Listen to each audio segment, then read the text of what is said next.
पद्धति है, हमारे खंड में भी वर्णन शिव महापुराण कि किसी भी नवमी को आप आंवले के पेड़ के नीचे घी का दिया लगाकर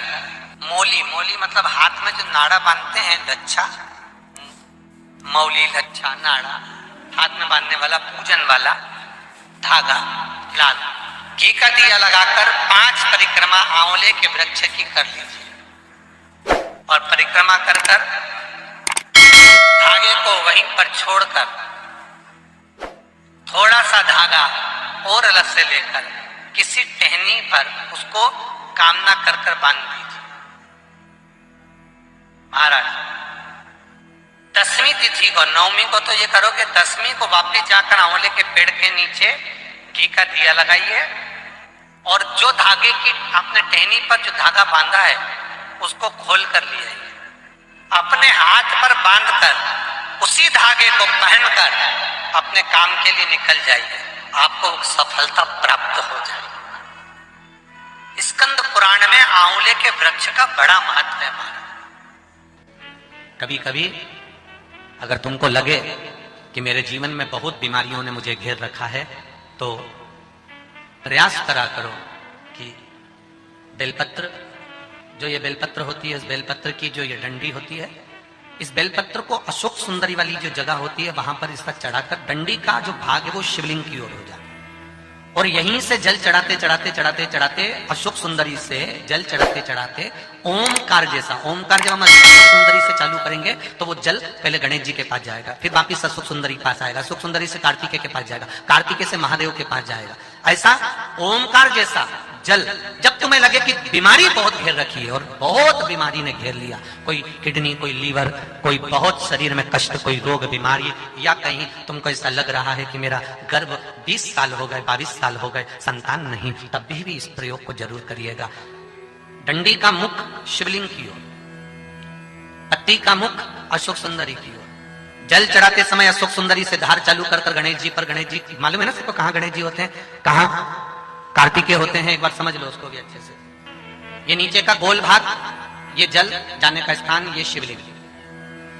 बीच में जो मोटी सी लाइन होती है वो अशोक सुंदरी का स्थान है। शंकर जी के राइट में जहां से पानी नीचे गिरता है उसके कोने पर गणेश जी का स्थान, इधर कार्तिकेय का स्थान। ये शिवलिंग, ये जो गोल भाग है माता पार्वती जी का हस्त कमल है।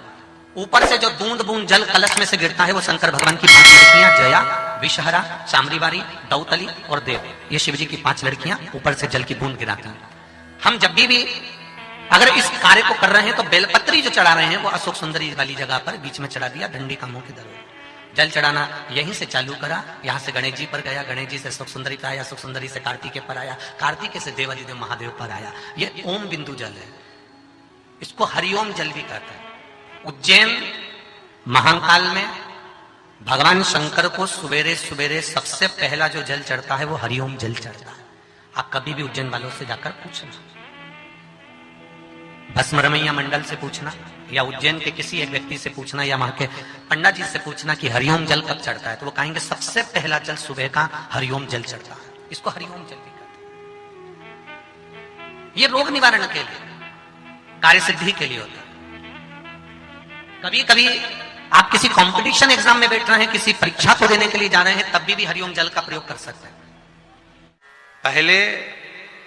जब बच्चे हॉस्पिटल में जन्म नहीं लेते थे, घर पर बच्चों का जन्म होता था, तो दाई जब बच्चों को जन्म दिलाती थी उस समय पर उसको एक नींबू दिया जाता था और नींबू देने के बाद में उस बच्चे को जन्म के समय पर दाई से कहा जाता था कि ये नींबू जैसे ही नाल कटते से ही तुम्हें दरवाजे से बाहर फेंकना। वो नींबू जिस समय दरवाजे से बाहर फेंका जाता था उस समय पर बस ज्योतिष आचार्य उस घड़ी से पत्रिका निर्माण करते थे। अब आज के समय में नाल कब कटी, डॉक्टर सिस्टर जब आकर बताएगा तब अपन विश्वास करेंगे कि इतनी बजे, और हो सकता है जल्दीबाजी में बेचारे रह भी गए हो, नहीं बता पाए हो, समय नहीं देख पाए हो, और हमने जो पत्रिका बनाई वो 8 मिनट 8 सेकंड 1 सेकंड भी अगर आगे पीछे हो गई तो पत्रिका गलत हो। पहले निश्चित था। कई माताओं की आदत होती है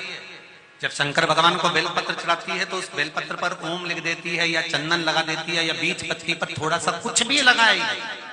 भले चावल का दाना लगाएगी, भले वो चंदन लगाएगी, भले वो अष्टगंध लगाएगी, गुलाल लगा देगी, अबीर लगा देगी,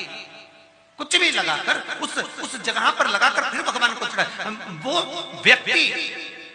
जो भगवान शंकर को बेलपत्र जब समर्पित करता है और बीच की पत्ती पर चंदन लगाकर मध्यस्थ जोड़कर शहद लगाकर शिव को जब समर्पित करता है तो उसका भाग्य कितना भी विपरीत चल रहा हो, उसकी किस्मत की देखा कितनी भी विरोधी, कितनी भी विपरीत चल रही हो, वो अपने आप सुलट जाती है, अपने आप सुधर जाती है। उसको सुधारने के लिए कोई दूसरा नहीं आता। आप अपनी किस्मत को संवार सकते हो, आप अपनी किस्मत को संवारने में देरी नहीं कर सकते, आप स्वयं संवार सकते।